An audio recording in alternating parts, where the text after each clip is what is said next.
The Wolf of Pavagada, an original audio documentary story.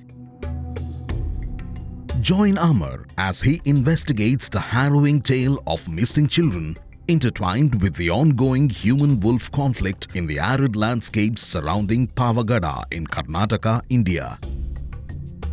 Episode 1. Raghu.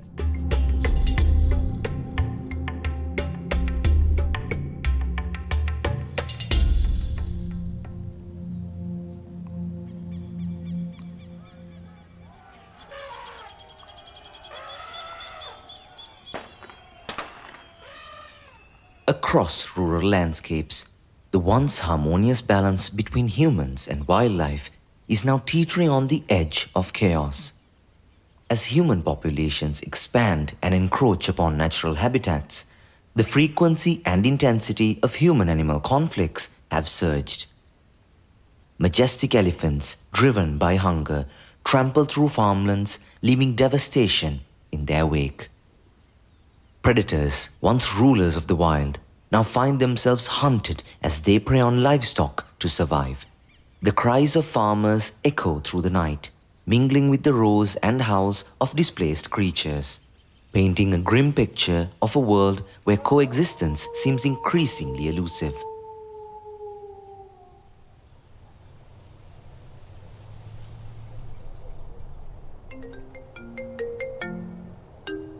Hey Raghu, what's up? All good, Amar. I called to tell you something interesting.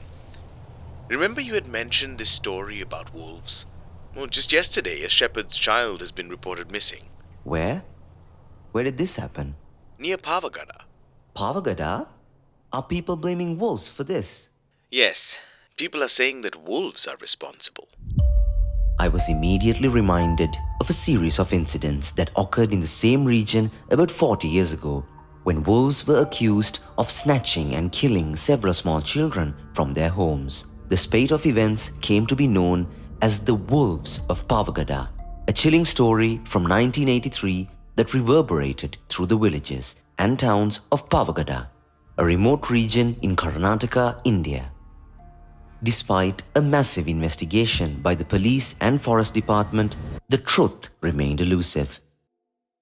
Were wolves truly responsible for these brutal deaths, or could it have been ascetics from a cult who practiced human sacrifices? The mystery was never conclusively solved, leaving people and their cohabitation with wolves in a state of fear and uncertainty. I'm Amar, a documentary filmmaker based in Bangalore. I am keen to explore the impact of Raghu's account of the missing child on the endangered Indian wolf population. At the same time, it offers me the opportunity to investigate the events that occurred in Pavagada decades ago.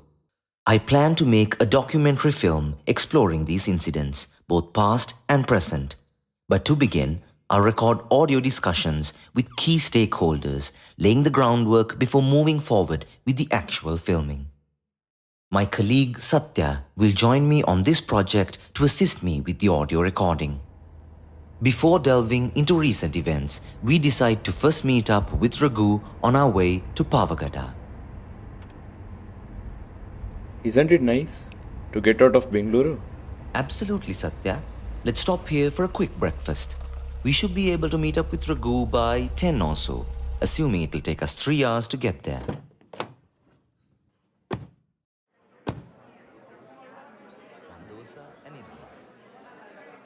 Okay, so let me tell you about our plans for this trip. We are first meeting Raghu at Rayabeta, a hillock about 15 kilometers from Pavagada town. He mentioned he's discovered some interesting rock art that could be great for our story.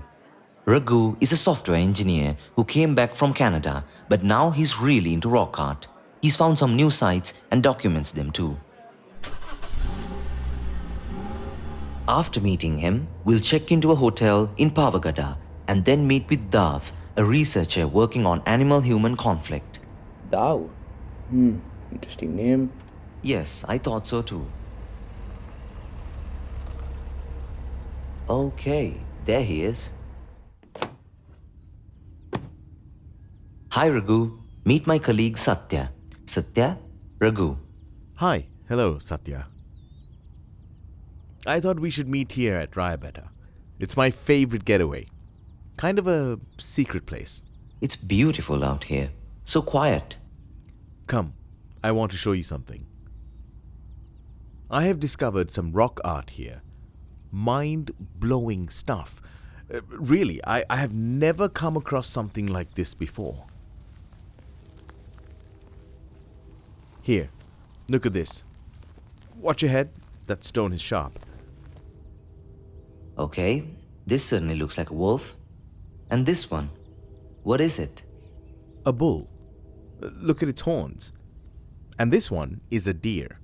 A black buck, probably. You find them even today around here. And check this one out. It's a wolf growling. I don't know if I'm imagining this, but this seems like this is a human child near it. And there are people around the child. Unbelievable. Unbelievable. I see it.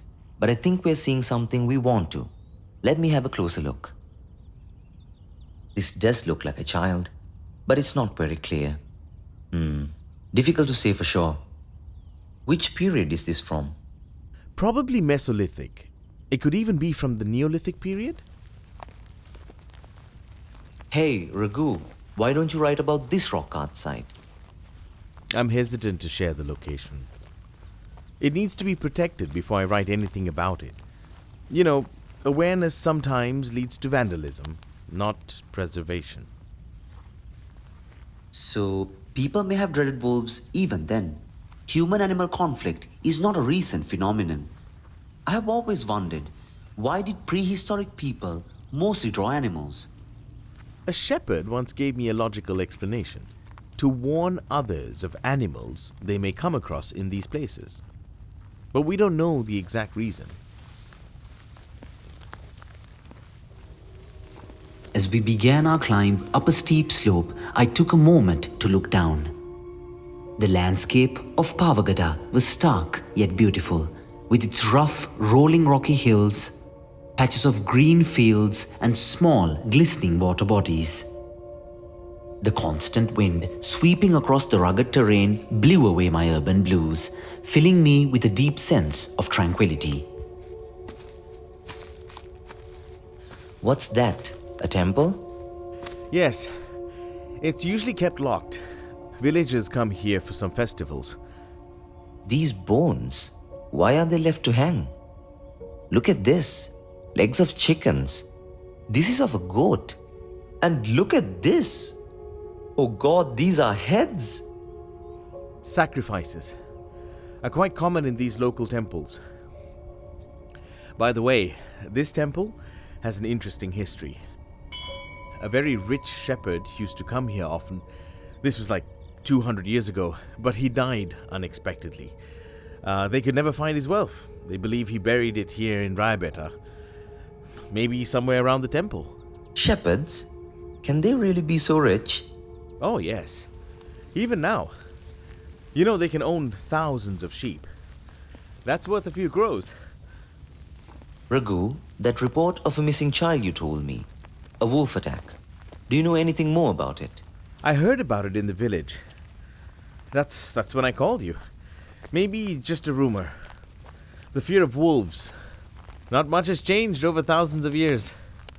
And do you know about the 2003 incident? Oh, I'm not really aware of that. My interest is really rock art. Such incidents keep happening here. Would you like to return now? Sure, yes. It's so desolate here. Yes. You won't see anyone here, except maybe a shepherd or local villager during temple festivals. But recently, I met another person a few times who seemed really interested in Rayabeta and the shepherd story. Nice guy. Very intense.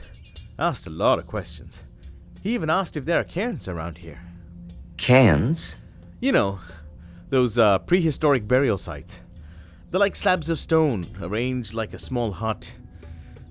Very inquisitive man. I hope it's not going to be invaded by YouTube explorers and vloggers. I surely hope not. Okay.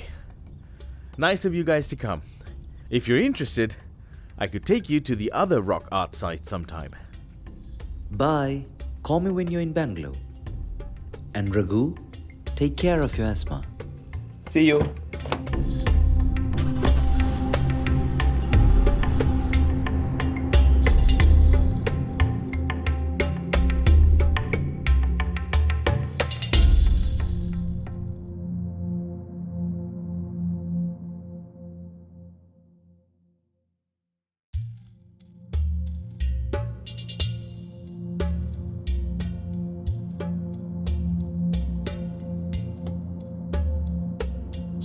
The Wolf of Pavagada, an original audio documentary story.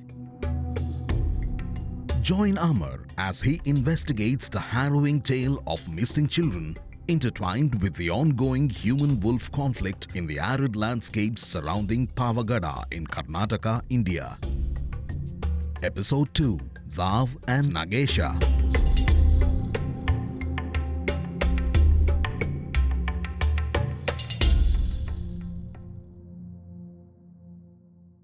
Raghu, with his deep interest in rock art, had transported us back in time, beyond history, into prehistory, when wolves may have roamed the Deccan Plateau with impunity. However, over millennia, the balance has shifted in favor of humans to the detriment of wolves. Now wolves face the threat of complete extinction, even as environmentalists recognize that protecting wolves is crucial for preserving the ecosystem. We are on our way to meet Daav, a wildlife researcher studying human-animal conflicts in the Deccan Plateau.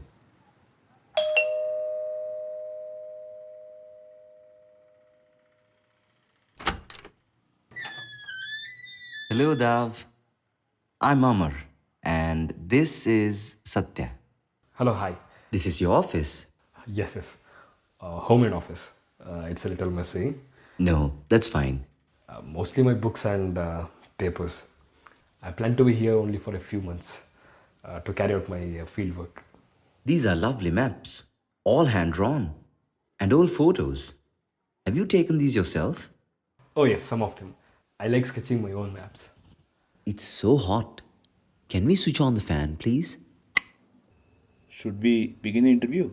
Yes, let's start with Daav introducing himself. I'm a wildlife explorer and researcher. I've been studying the changing habitat of wolves in the Deccan Plateau. Since when have you been doing so? Maybe since the last 20 years or so. Began when I was in college actually. That's a long time ago. Please continue. My work focuses on the social, ecological implications of the human-animal conflict. Here, my paper on the subject published in Sociology and Environment last month. Oh, okay. Can I read out the gist of the abstract? It's so relevant and gives a clear idea of your research work. Sure. This article reviews the current status, causes, impacts, and mitigation strategies of human-animal conflict in the Deccan region, focusing on the major conflict species, wolves. The article also highlights the gaps in research, policy, and practice related to human-animal conflict management in the Deccan, and suggests some recommendations for future action. Fascinating. Can you tell us something about the recent attack on a child by wolves? About the recent wolf attack, I found these reports on local newspaper. Not much interest of the press. This is about the same time that you got in touch with me about your proposed documentary. I don't think we are going to find any final answers to such cases. That's fine. In fact, in most of our films, we don't have a story as such. We like to record life unfolding. In this case, we want to essentially see how different stakeholders perceive human-animal conflict. These things can make people react here strongly. This is the biggest danger for wolves. Killing just a few wolves can upset the balance and lead to extinction, as there are very few left. We need solutions for this problem, like how they are using AI and advanced systems to stop elephant-human conflicts in Wayanad. I'm not saying we can do the same for wolves, but we need to think of new ideas like that. How do we understand the possible repercussions of such conflicts? Should we talk to officials from the police and forest department? Instead of just talking to the police and forest officials, it's better to get information from people directly affected. I tried meeting Marappa, the shepherd who lost his child, but couldn't. They left soon after the incident. We can meet another shepherd named Nagesha. He lived close to Marappa and can tell us more about what happened. I met him briefly before. We can go talk to him. Should we meet him tomorrow then? No, actually, it's better to meet him tonight. The best time to get them is around 8. It's a half-hour drive from here. Daav was older than we had anticipated, perhaps in his late 30s or even early 40s. His sharp, piercing eyes mirrored his keen understanding of local environmental issues. He was a small, unkept man who lived in a small, unkept room in what seemed, how should I put it? An unsettled life, perhaps. And his disposition was quite the same too, unsettling, which made me feel a little jittery. Meanwhile, we continued driving on this pitch-dark, desolate road to meet up with the shepherd, Nagesha, to ask him about the missing child. Since it's such a sensitive topic, Daav thought it'd be best to talk to Nagesha while we recorded their conversation. ನೀವು ಮಗು ಬಗ್ಗೆ Have you been able to find out about the child? Illa Nagesha. No, Nagesha. Nothing new. How are the people feeling now? Is there still a lot of tension? Tension here, sir. People are angry. Luckily, there have been no more incidents in the last week. Can you tell us in detail what happened that night? It was dark night, no moon. We sleep in the open with our families. We depend on our dogs to sound the alarm if any wild animals are nearby. What animals? Bears, foxes, wolves, even snakes. But we have never seen wolves here for many years now. That night we heard some dogs howling loudly. Not ours, but close by. We woke up immediately and looked around. We heard a woman scream. Then everything went quiet. Next day, I made inquiries and learned that Marappa's child had been taken at night. I went to meet him. He told me what happened. His dogs began barking and howling. Someone shouted, "Wolf, there is wolf there." But someone else was shouting, "Hey, there's a man running there." But how did they see such different things? There was utter confusion. Meanwhile, Marappa's baby in the crib woke up and started crying. His wife went to see him, but when she returned back to the bed, her baby daughter, who was just 2 years old, was missing. She yelled loudly and then collapsed. They went to the police? Yes, they did. The police noted their complaint, but the family simply left their village and migrated elsewhere with their sheep. Did you know Marappa well? No, Marappa was always a bit aloof from everyone but seemed a gentle person. He used to visit some ashram often. He would not talk with most of us. Has he migrated somewhere from here? No, sir. We don't migrate. We are not nomadic shepherds. Marappa too wasn't. Nomadic shepherds are different. Some pass through these parts too. Our grazing grounds are about 6 kilometers from here. We don't live in the village because the sheep can be a nuisance to others. And the smell too. We take the sheep to graze up to 10 kilometers from our tent in different directions. To an outsider, a shepherd's life may seem easy, almost sedentary, but in reality, he must walk with his sheep almost 10 to 15 kilometers every day of the year, watching over them diligently as they grazed.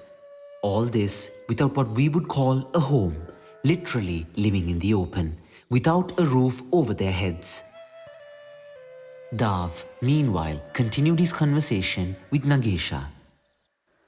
ಈ ಕಾಡು ಪ್ರಾಣಿಗಳ ಮಧ್ಯೆ ನೀವು ಹೇಗೆ ಬದುಕ್ತೀರಿ? How do you live with wild animals? Do you think they threaten your business?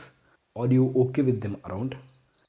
ಸಾಮಾನ್ಯವಾಗಿ ಯಾವುದೇ ಸಮಸ್ಯೆ Usually there is no problem, but our sheep are now so expensive that we cannot afford to lose them.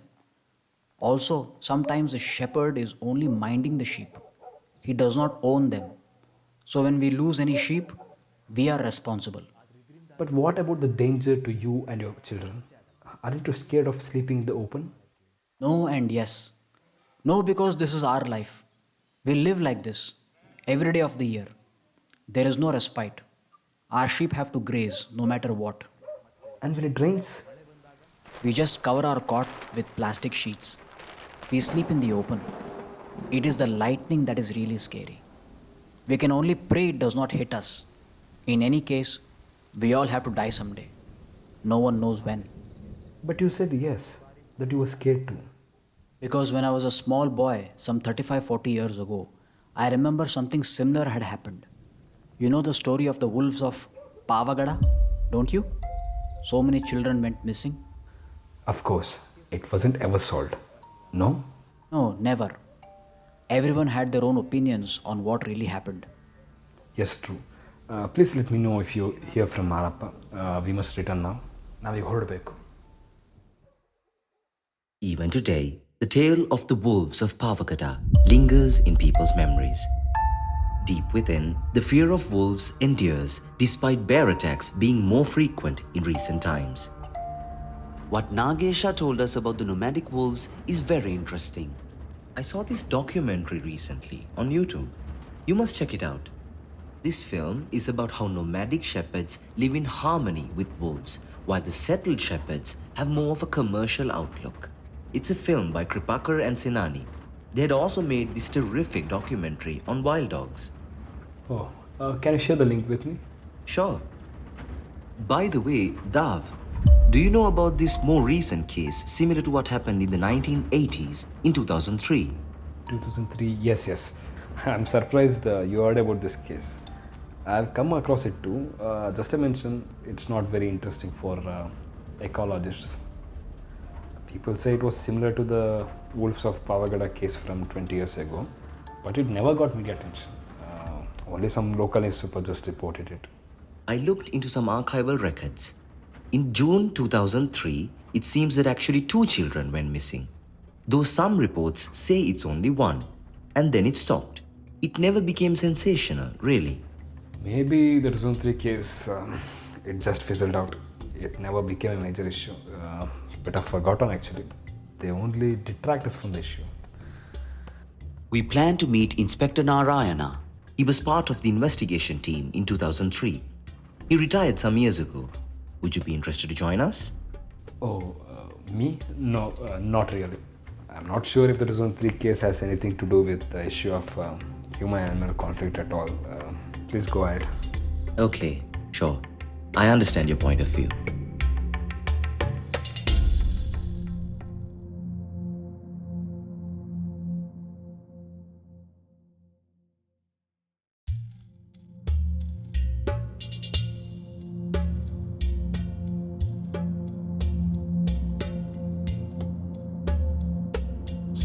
The Wolf of Pavagada, an original audio documentary story.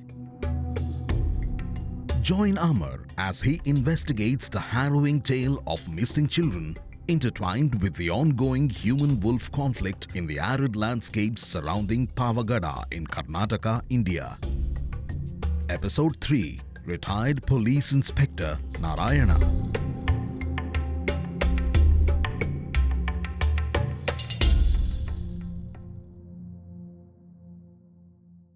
Daav was skeptical about meeting officials, and I was certain he wouldn't budge from his stance. Yet, I felt it was crucial to uncover the reason behind the child killings. Clearing the wolves of blame if and when evidence emerged could be vital for their survival. As we started looking into the past killings, we decided to connect with people involved in the 2003 case. Finding the officials involved in the 1983 incident was unlikely, given that it happened over 40 years ago.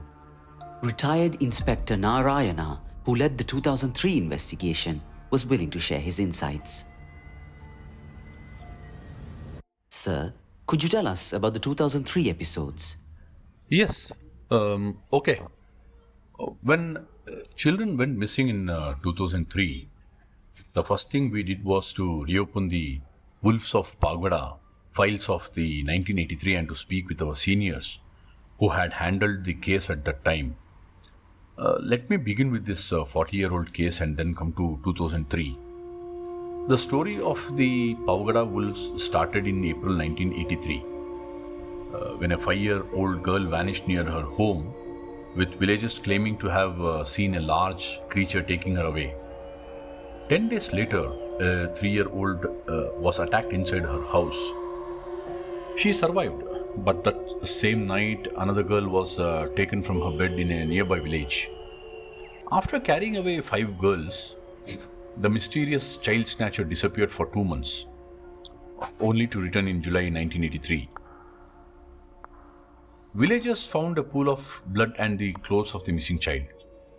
The footprints of an animal were visible, though the police were not sure if it was of a wolf. In any case, people were convinced. The wolves of Pavagada were back.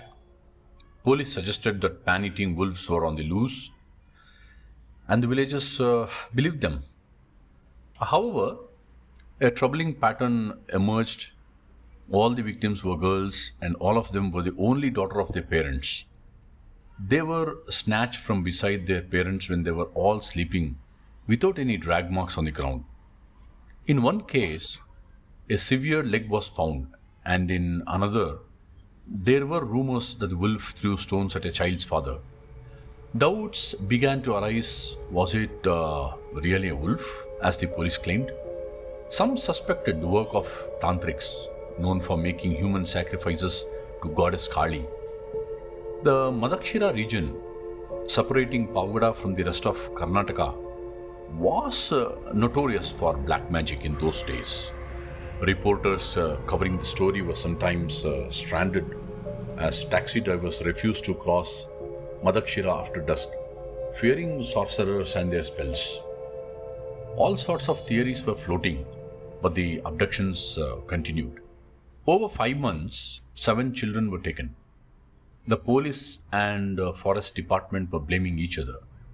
Yet the government supported the wolf theory.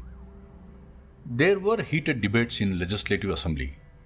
The government announced a reward of 2,000 rupees for anyone who killed the so-called killer wolf of Pavagada. Forest officials and villagers scoured the Kamanadurga hills, but their efforts yielded no concrete results. It is such a terrifying situation when children go missing. No wonder people still remember it so vividly. Just as Inspector Narayana finished this detailed account of the 1983 incidents, we were served tea and biscuits. Inspector Narayana was in his early 60s, tall, well-built and forthright, all that I expected of a retired police officer. He was genuinely interested in the issue and seemed keen to find out what really happened so many years ago, even though he was no longer with the police force. This made me feel at ease in asking him questions on the 2003 incident. Sir, in 2003, weren't there actually 2 children missing? Yes, you are right. Actually, only one child was reported missing. The second was never reported missing officially. No one filed a missing person report. Then rumors began to spread that more children went missing. It's the rumors actually that began to frighten people. Was it a wolf attack? Or were you able to identify any suspects? We were never able to solve the case conclusively. That's why it is such a unique case in my career. What happened in 2003 seemed similar to the episodes of 1983.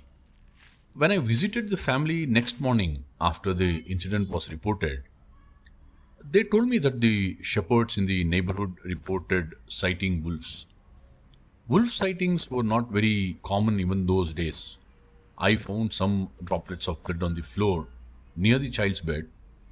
This had to be from the bite of an animal. We were almost certain. So, it was a wolf then? No. Here comes a big surprise. The mother told us something which made us doubt this.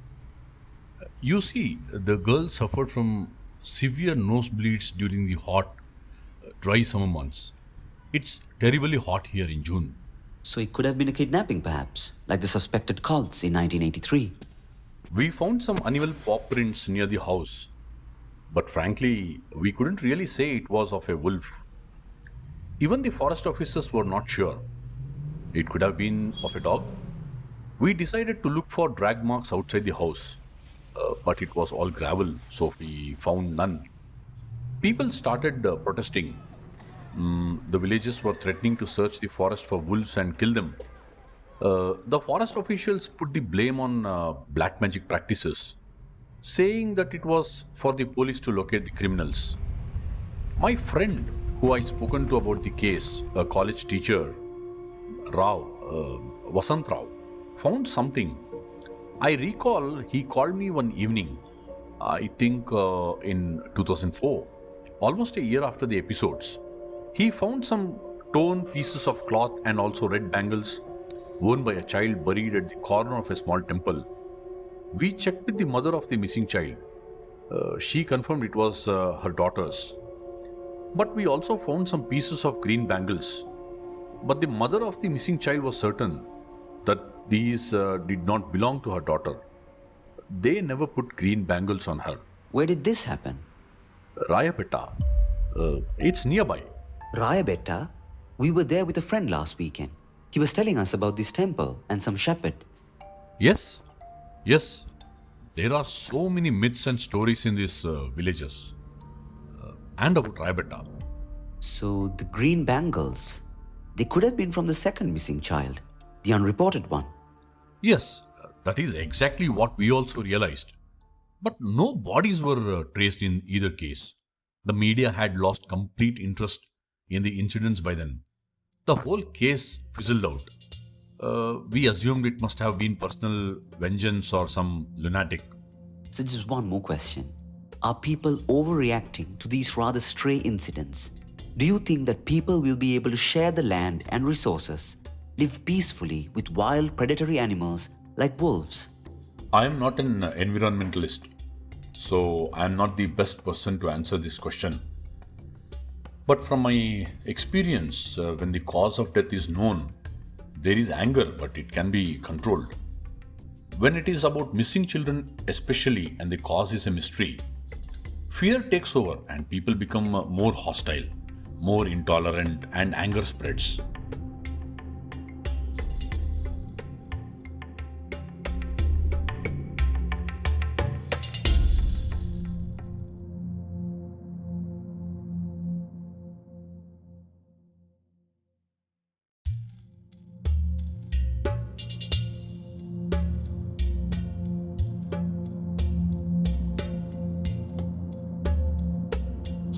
The Wolf of Pavagada, an original audio documentary story. Join Amar as he investigates the harrowing tale of missing children intertwined with the ongoing human-wolf conflict in the arid landscapes surrounding Pavagada in Karnataka, India. Episode 4. Retired Forest Officer Aagar Darwish.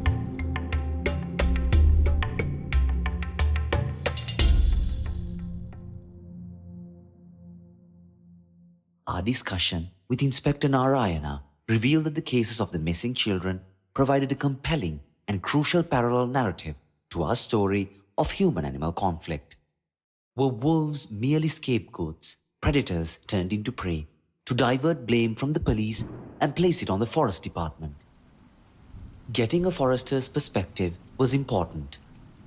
Aagar Darwish, a retired forest officer and currently senior research fellow at the Bayalu Sime Wildlife Trust, agreed to talk to us at his camp near Kamanadurga, the same place from where the 1983 episodes had been reported.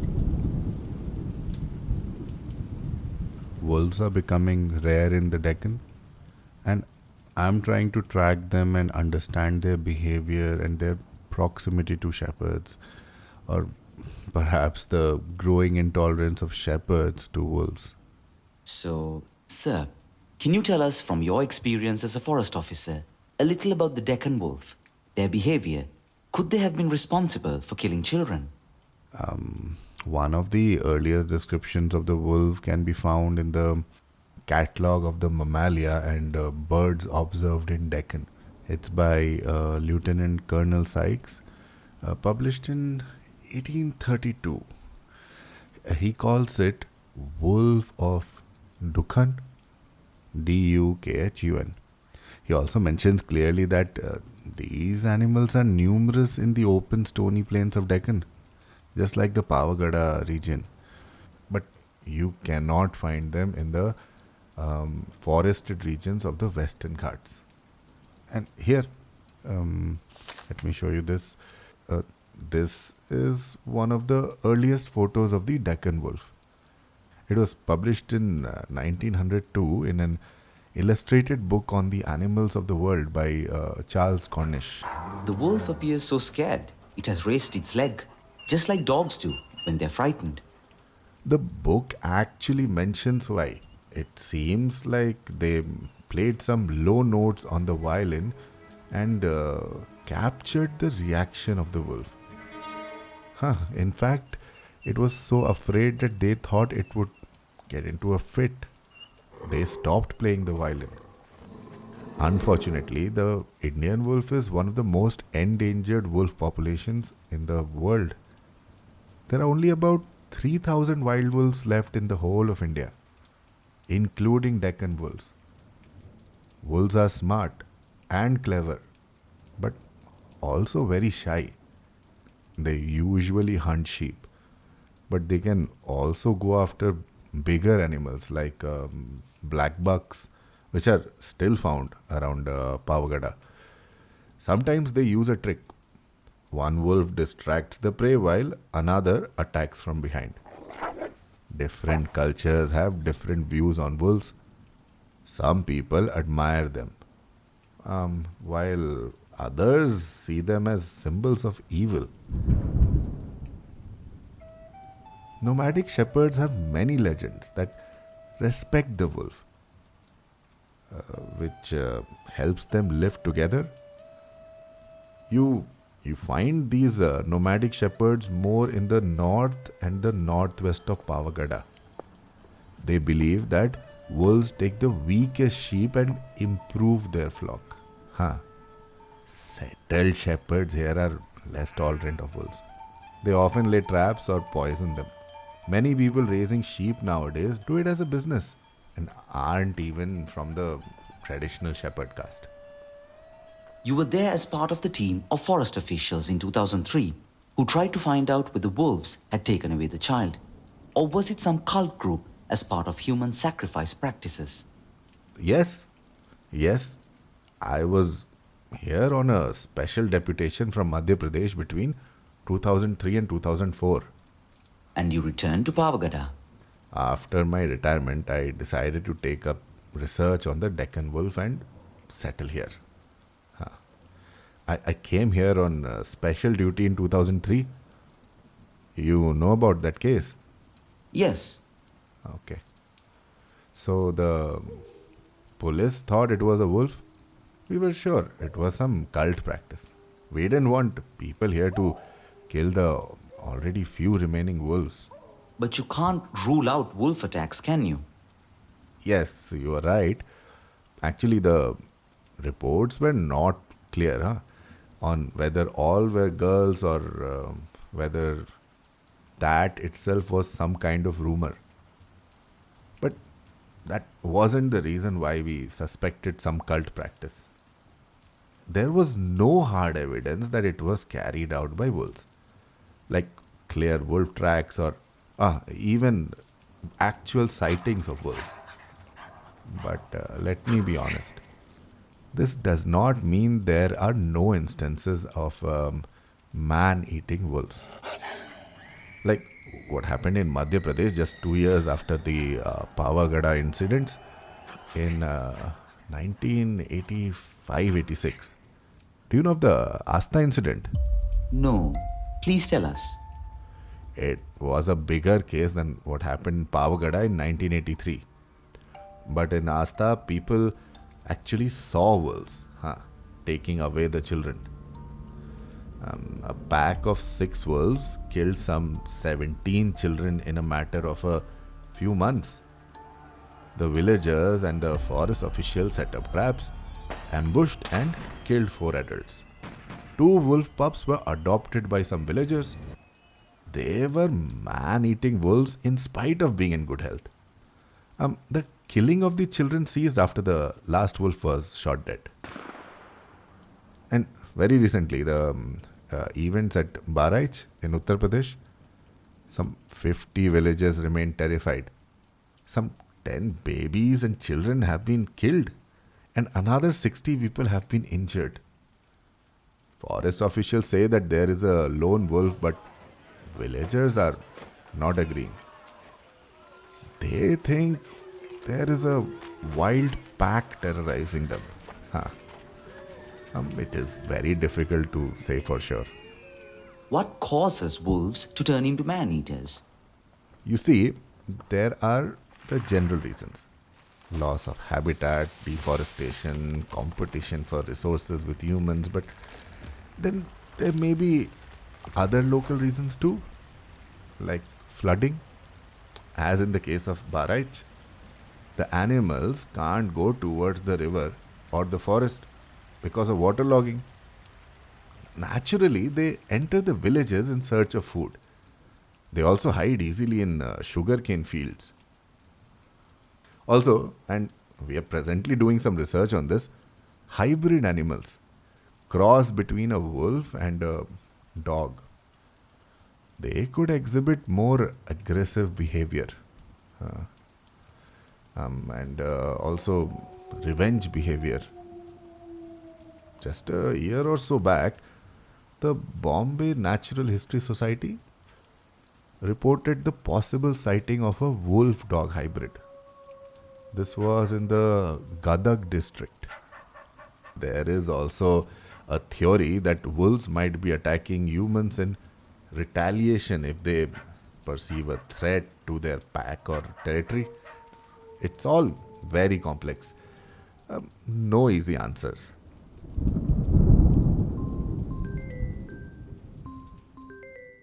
Despite being in his late 60s, Darwish sir was a dedicated wolf researcher, choosing to live in such a challenging environment. He didn't seem like the type to confront poachers. Rather, he reminded me of a gentle school teacher, having just given us an informative lesson on wolves. When his call ended, we continued our conversation without missing a beat.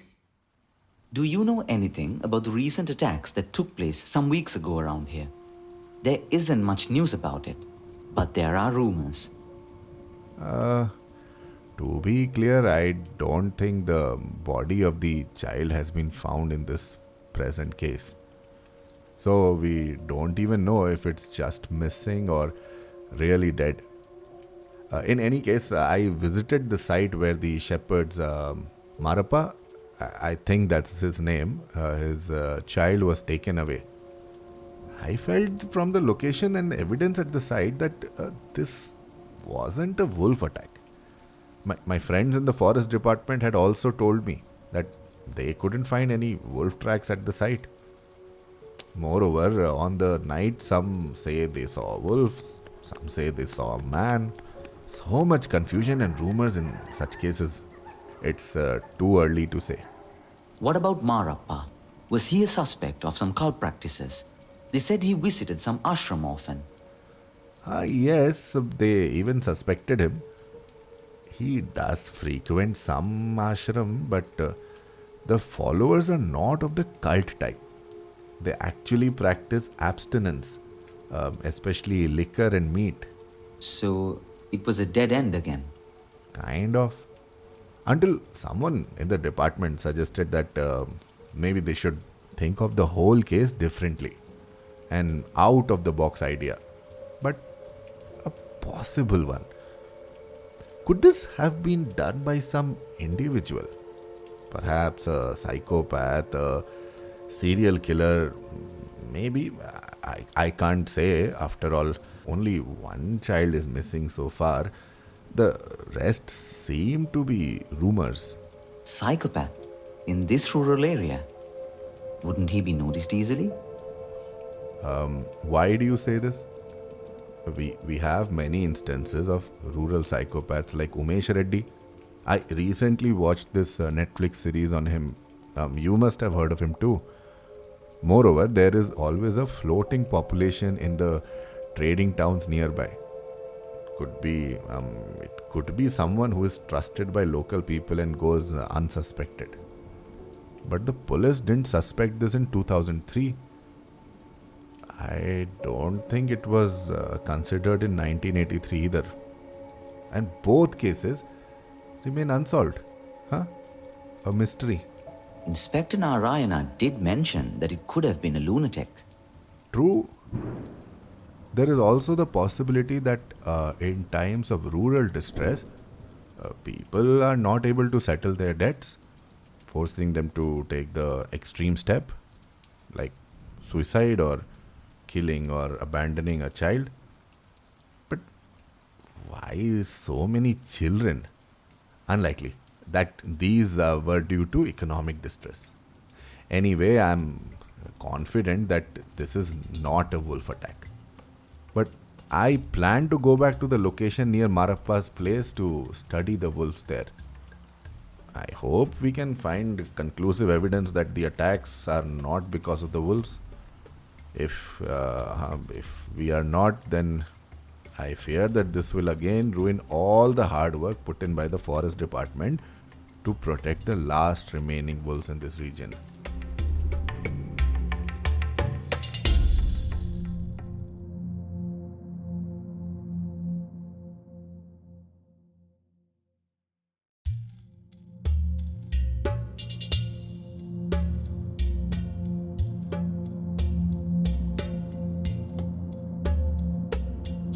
The Wolf of Pavagada, an original audio documentary story. Join Amar as he investigates the harrowing tale of missing children intertwined with the ongoing human-wolf conflict in the arid landscapes surrounding Pavagada in Karnataka, India. Episode 5, Professor Mahadeva and Ajit.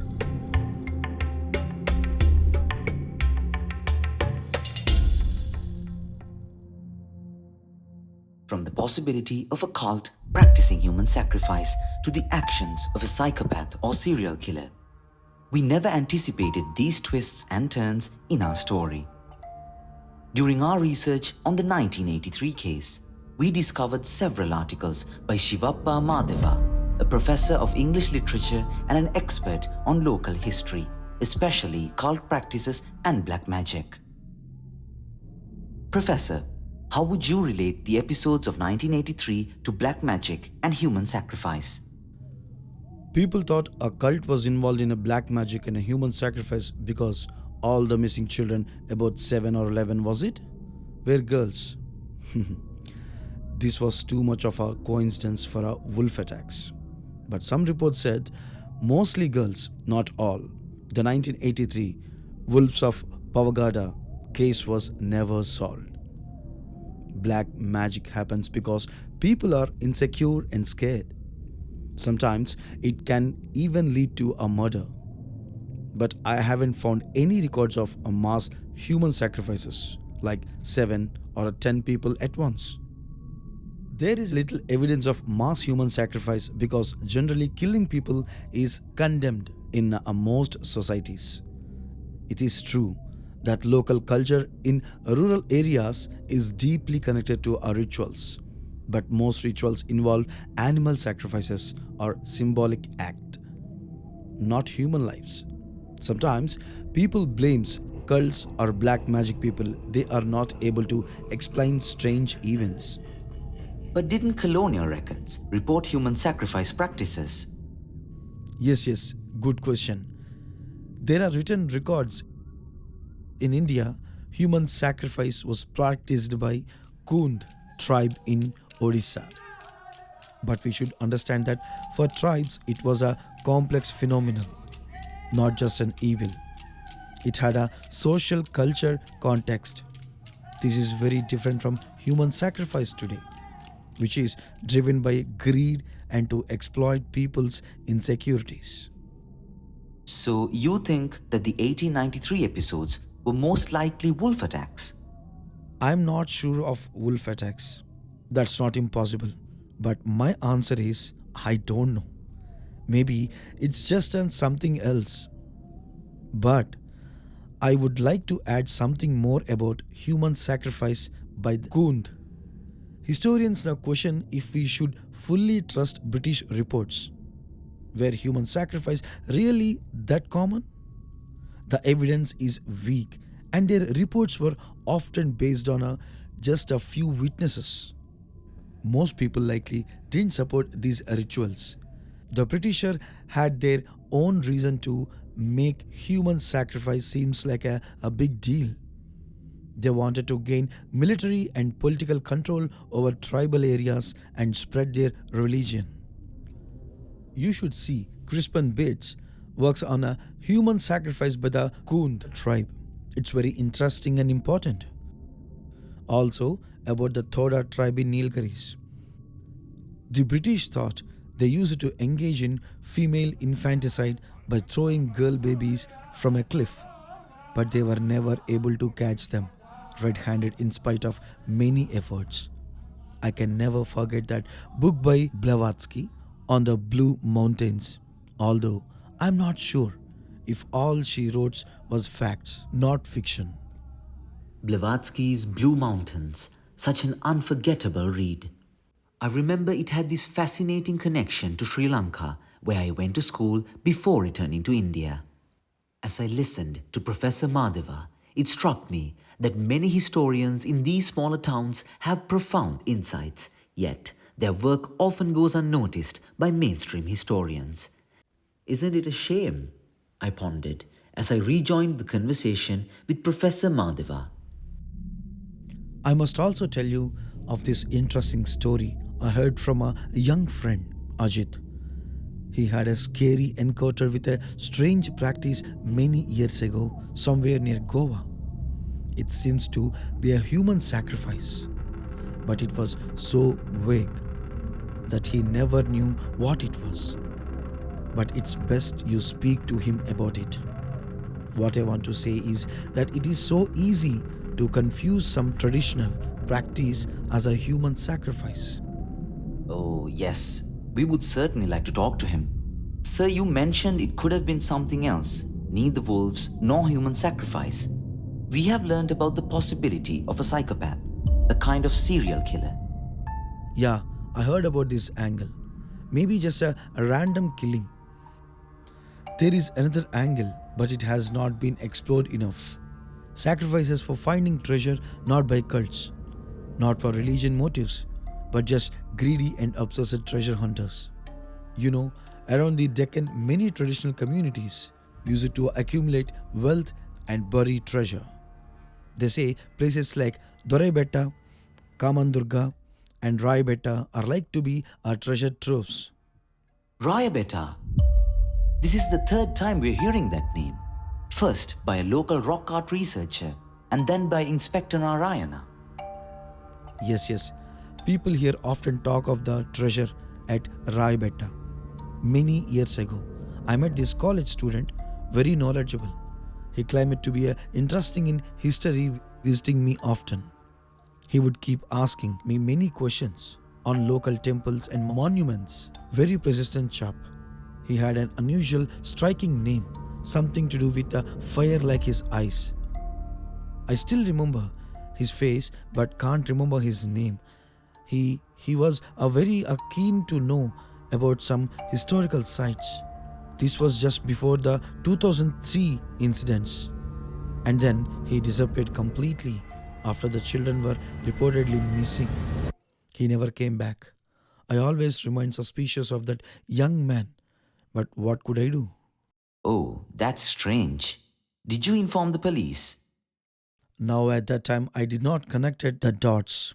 It's only later that I began thinking about the discussion with him. That's unfortunate. I wonder if he found something or just left. I guess we will never know. But do meet Ajit. He has a fascinating story to tell. Professor Mahadeva had clearly articulated why human sacrifices may be a more complex phenomenon than historical reports claimed. In fact, he seemed to rule out the likelihood of human sacrifice by local cults in the region and asked us to meet Ajit, who could tell us more about ritualistic practices that are often confused with human sacrifice. We followed his recommendation and were on our way to meet Ajit in Goa.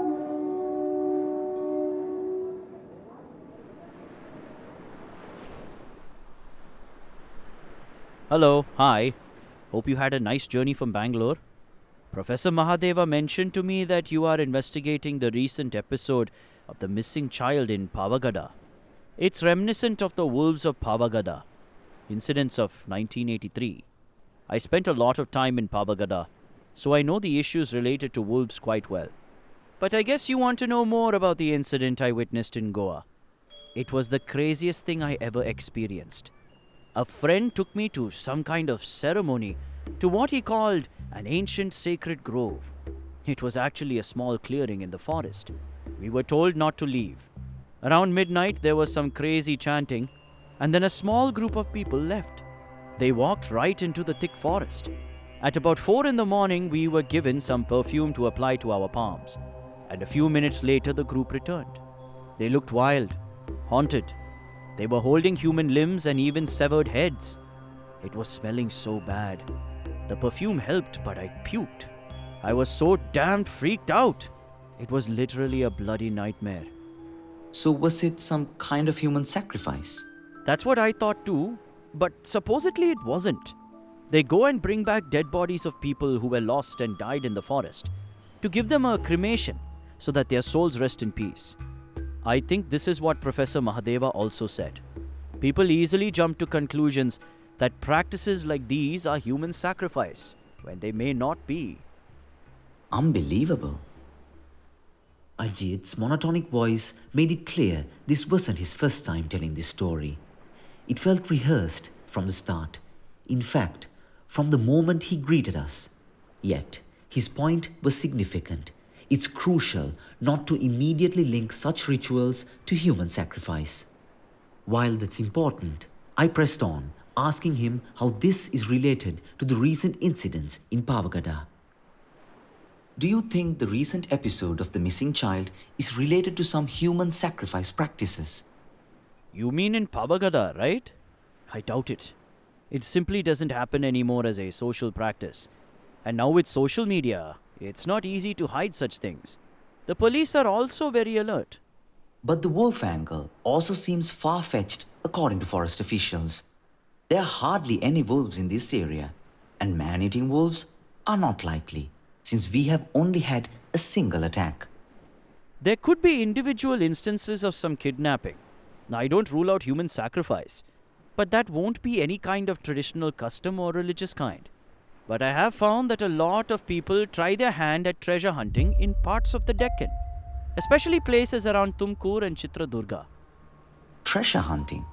Professor Mahadeva mentioned this too. Yes, we had discussed this. It's big there. There are stories that this is so addictive that people go to any extent. Sometimes even indulge in sacrifices, human sacrifices. Very rarely, of course. But it cannot be ruled out. What kind of ritual practices are followed by these treasure hunters? Treasure hunters come of different types. Some are simply infatuated. They take it as a challenge to crack it, kind of thing. Others can be more ritualistic. But either way, they can go to any extent, even sacrifice. But frankly, I haven't studied this activity in depth. What I am saying is more from discussions with people like Professor Mahadeva.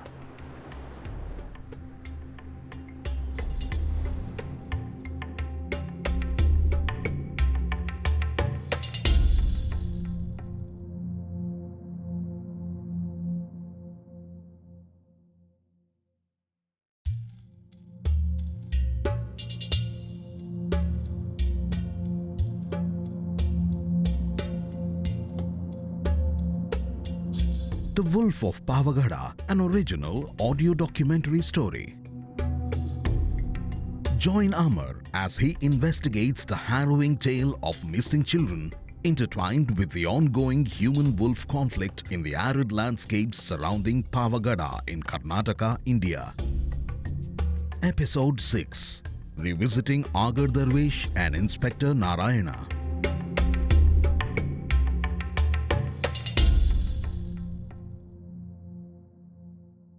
The possibility of treasure hunters emerged as a new and strong theory behind the child killings, and it certainly needed further exploration. But first, we had to meet with Aagar Darwish. He had called while we were in Goa and asked us to come over to a location near to where the missing child was reported by the shepherd, Marappa. With fingers crossed, we hoped that the wolves were not responsible for the tragic abductions. It's good you could come here. I had some interesting information to share. I revisited the location where the missing child was reported recently. The nearest location for wolves to live was a rocky hill a few kilometers away.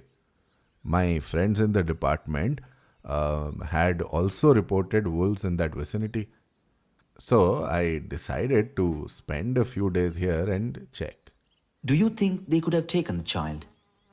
I spoke to the forest department. They actually entered the place where the pack lived. I guess when the adults were away, they found two pups.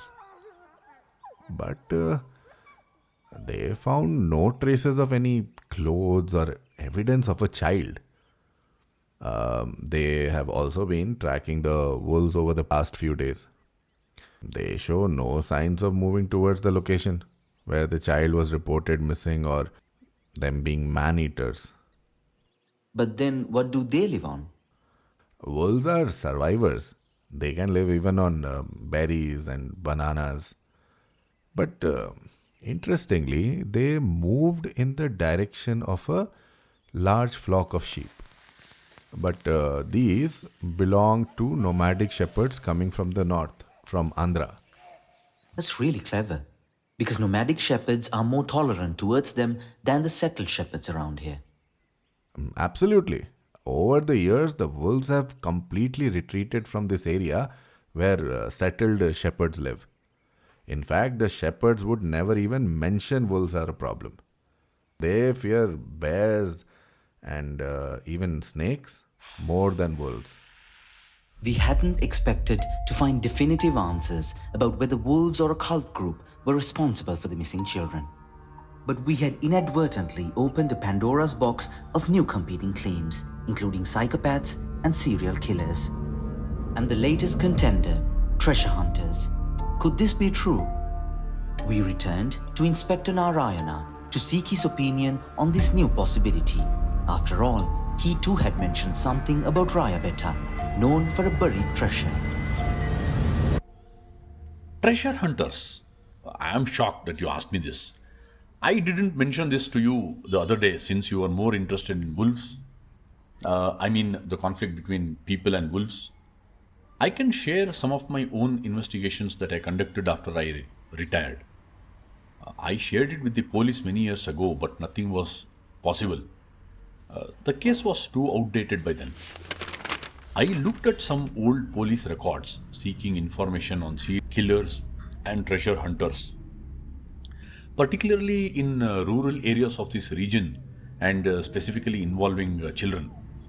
After going through several documents, I came across a very interesting report on the profiles and cases of serial killers in Karnataka and Kerala. In that report, there was one case from the early 1980s of a suspected killer. His name was Palaksha, a native of Chitradurga district.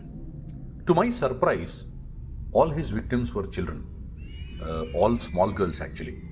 This fellow died after falling into a ditch near Kurnool while being chased by villagers. He had abducted a small girl and in the chaos he fell. There were suspicions that the villagers might have lynched him and thrown him into the ditch. Fortunately, the child was safe. The report said that Palaksha had a very dark history. In early 1982, he was arrested for the suspected killings of 4 children near Tumkur. When he was caught near Bangalore, they found antique gold and silver lamps and ornaments in his possession. Obviously, police suspected a possible connection to treasure hunting. This was a new angle. Perhaps Palaksha was a desperate treasure hunter. The bodies of the children were never found. There was no other hard evidence against him. He was expected to get bail, but he escaped from police custody in late 1982. He was spotted near Madhugiri but managed to evade getting caught again. The police did not have solid evidence against him, so gradually the case was just shelved. But now you consider the timeline and these locations. Palaksha was missing between late 1982 and 1984, precisely when the Wolves of Pavagada incidents occurred. Then he escaped from Bangalore and was seen in Tumkur and Madhugiri. Then he was found dead near Kurnool. You see, Pavagada lies along this route. He died in 1984. But I started to suspect, could it have been another psychopath treasure hunter in 2003? Just like Palaksha? And even the recent case that people are talking about, I don't know for sure, but it is not impossible. Some people can go to any extent when looking for treasure.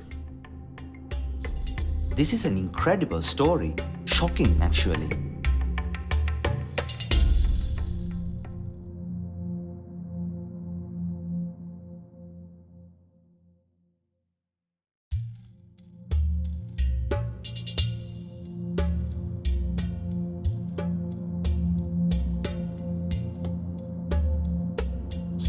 The Wolf of Pavagada, an original audio documentary story. Join Amar as he investigates the harrowing tale of missing children intertwined with the ongoing human-wolf conflict in the arid landscapes surrounding Pavagada in Karnataka, India. Episode 7, Revisiting Daav before meeting Dr. Alarmel Niladri.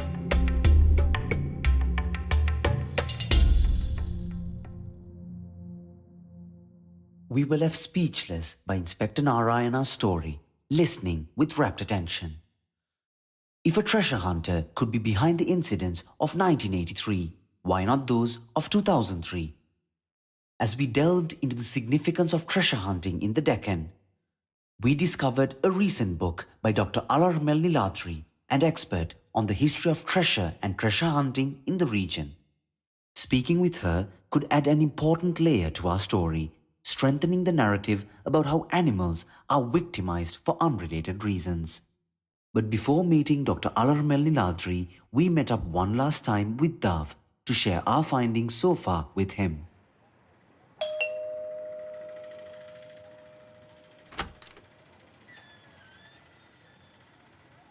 I told you to stay out of this human matters. We need to focus on the wolves and understand why people here don't want to live with them anymore. Is it about money or fear of attacks? Why can't older people convince others that wolves won't kill them? But the Asta case. Yes, I know about that. These wolves might have started eating people because their usual prey has become very scarce. We need to check if this is happening here. Their natural prey are black bugs, which are also endangered, so they only go after sheep down. These are indeed very complex issues. Yes. People are losing touch with the past when they coexisted with animals. The world is now fully driven by money. Perhaps that's the root cause of all the problems. Unfortunately, Daav was not excited by our exploration. On the contrary, he believed we were deviating from our subject, human-animal conflict. We disagreed. Our story had only grown more complex. The argument against wolves remains, but it's tenuous. We had uncovered several new angles: cult practices, serial killers, and now even treasure hunters. But Daav was insistent in expressing his disinterest in our present pursuit.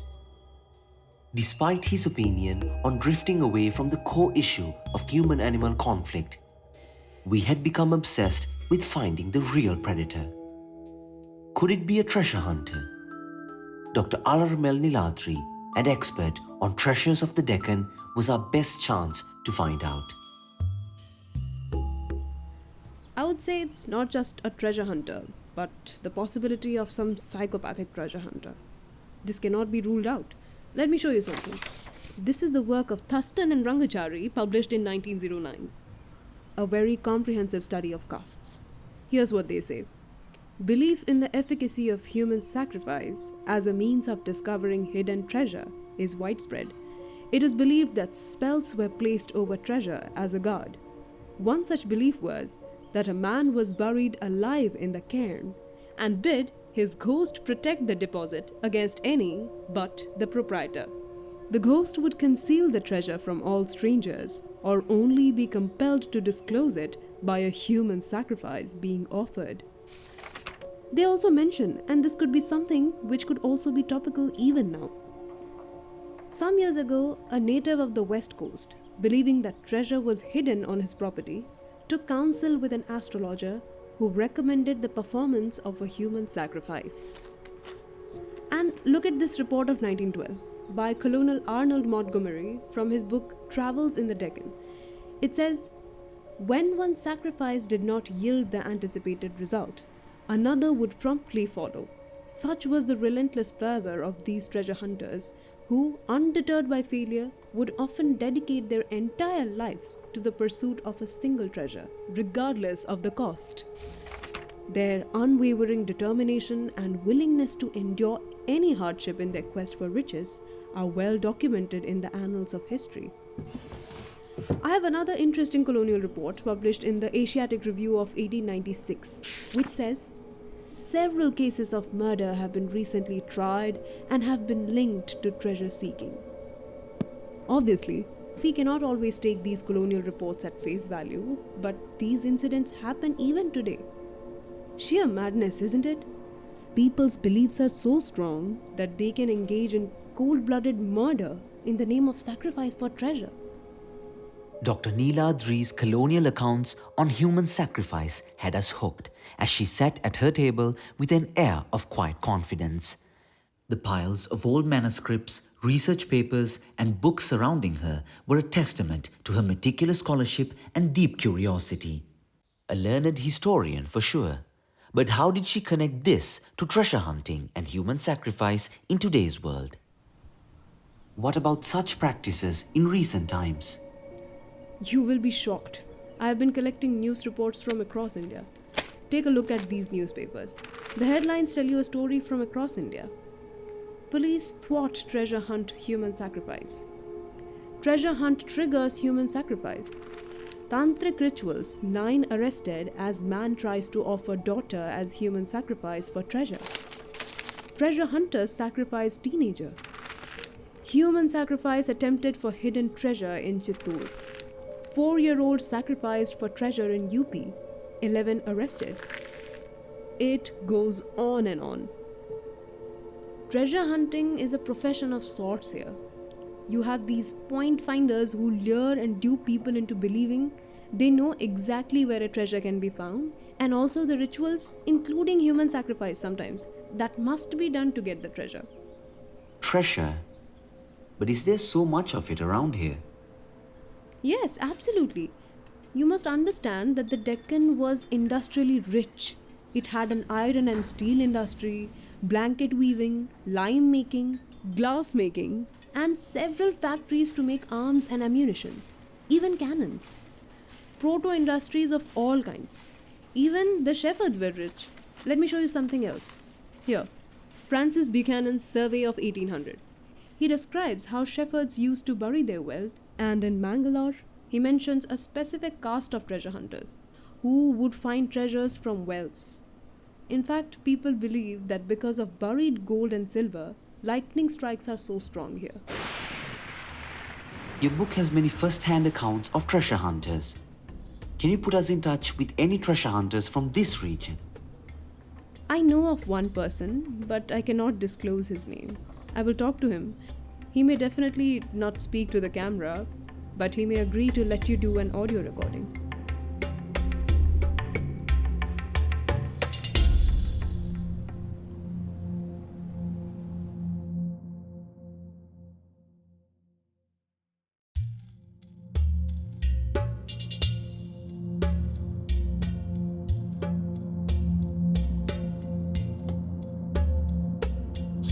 The Wolf of Pavagada, an original audio documentary story.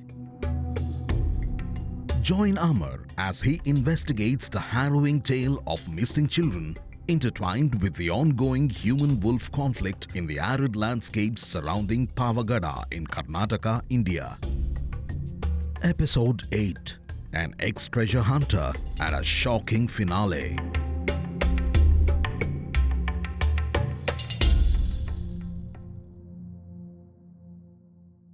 Dr. Niladri had convincingly explained the possibility of treasure hunters resorting to sacrifices, or more appropriately, murder. But we had not come to any definitive conclusion to the cases in point. Wolves, black magic, psychopathic serial killers, human sacrifice by desperate treasure hunters. What was behind the gruesome murders of children in 1983, 2003, and now in 2024?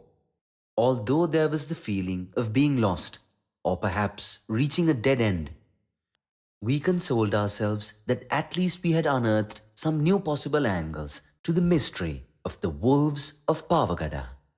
It was time to put a full stop to our search. But after our final meeting with the treasure hunter that Dr. Niladri had suggested, I listened closely while Satya spoke with the treasure hunter. Sir, ದಯವಿಟ್ಟು ನನ್ನ ಹೆಸರನ್ನು Sir, ಸಂದರ್ಶನ ಹಾಕಬೇಡಿ. please don't mention my name in the interview. Yes, Niladri madam also told us we will not mention your name anywhere. Okay, sir. You were a treasure hunter? I did not hunt myself, only helped others with equipment and transport. I would get a fixed price plus a commission if any treasure was found. But I stopped doing this some years ago. Why? It was getting too risky, and I had a family by then. Where do you find treasure here? Mostly near temples and some forts. Another place is wells, some old houses too, especially puja rooms. This recent incident of a missing child near Pavagada, do you think treasure hunting has anything to do with human sacrifice? Usually no one does human sacrifice, but some people are desperate, like solving a puzzle. Yes, someone mentioned this. Obsessive people. Yes, they simply have to find the treasure. They go to whatever extent. Any extent? Like what? If someone tells them that they must sacrifice something, they may even do that. Even humans? Yes, I know of someone like this, kind of desperate, possessed, cold-blooded man. Who was this? When? Actually, I did not know him. My father worked for him long ago. Your father? What did he tell you? This may have happened some 18 to 20 years ago. A man had come to hunt for treasure. He was not from here. Educated, intelligent young man. He learnt about this treasure from some local historians. He couldn't find it. Then someone told him that the treasure was protected by a spirit that would give him access to the treasure only with a human sacrifice. Then? He disappeared for a few days, and then he came home one day to see my father at dusk. He said he needed him to dig for treasure immediately. He couldn't wait. I managed to get a look at him from my room. I can't remember his face, but I saw his clothes were brown with dirt. Could have been blood too. He was behaving desperate, like he was possessed, insisting that my father go with him immediately. So they left. Later, my father told me that they dug for about 3 or 4 hours and couldn't find anything. He stopped suddenly and left, disappearing into the dark, cursing loudly that he will return someday. My father had to close the pit carefully so that there was no trace of any digging. He never saw that man again. But the sacrifice? Next day, my father heard about the missing children. He was too scared, so he never mentioned all of this to anyone. He was sure that young man was responsible for the murders. Satya, who mostly preferred to stay in the background, had the subtle ability to get people to open up when he wanted to. Being from a small town near Pavagada also helped him win the trust of the initially hesitant treasure hunter. Then why did you agree to tell this to us now? ನಿಧಿಗಾಗಿ ಮಕ್ಕಳನ್ನ ಬಲಿ My father would never have helped that man if he knew he had sacrificed children for treasure. Sir, I had to tell someone about this. This incident troubled my father for years. He regretted it till he died last year. What else did your father say about this man? ಆ ಮನುಷ್ಯ He was always scared that man would return someday, maybe after he died. Then no one would know him to be the same treasure hunter. Do you know where all this happened? Where they dug for treasure? Rayabetta. Rayabetta, that ordinary hill, kept showing up in our search. The story of buried treasure had really captivated a treasure hunter, so much that he could have gone to extreme lengths of human sacrifice. But there's not much proof, just the tale from an old treasure hunter handed down from his father. We decided to go back to Pavagada to see Raghu again, hoping this time he'd tell us more than he did when we first met on Rayabetta. We just met this treasure hunter. It's crazy. He told us about a treasure hunter who committed some human sacrifices. We're sure it's related to the 2003 cases. The whole thing happened at Rayabetta some 18 to 20 years ago. Okay. Is it? Could be. I told you about that shepherd's treasure buried at Rayabetta, so it's possible, but I don't know anything more. You were telling us about the shepherd's treasure at Rayabetta. Is there something you had missed perhaps and had not mentioned at that time? I remember you told us about this persistent person you met a few times at Rayabetta. He asked you many questions about cairns, those prehistoric burial sites. Maybe he knows something about this and can help us. Oh, yes. I remember his name. Daav? That's right. Daav. Uncommon name. I found out that it means wildfire. That's why I remember it so well. Daav? Really? What a coincidence. We have been talking to him already. We must tell him this story. But I wonder why he didn't mention Rayabetta. Does he even know all this? Let me call Daav. Hello? Hi Daav, Amar here. We learned something very interesting. And you spoke about this to our friend Raghu at Rayabetta. It seems you met him there a few times. We must see you tomorrow. Yes, yes. Tomorrow then, at your office.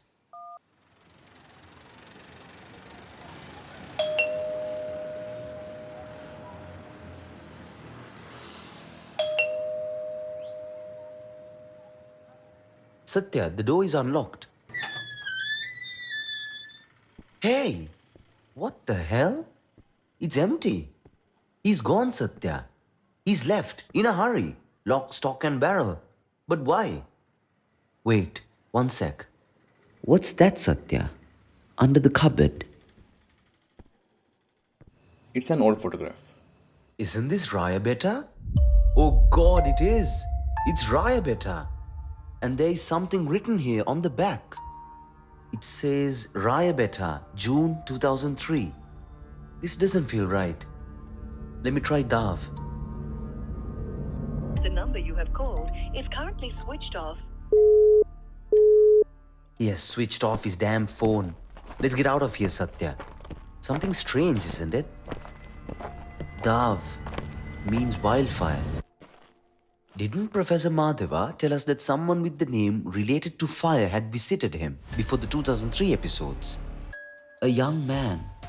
Daav would have been in his 20s in 2003. Could Daav be the damn treasure hunter?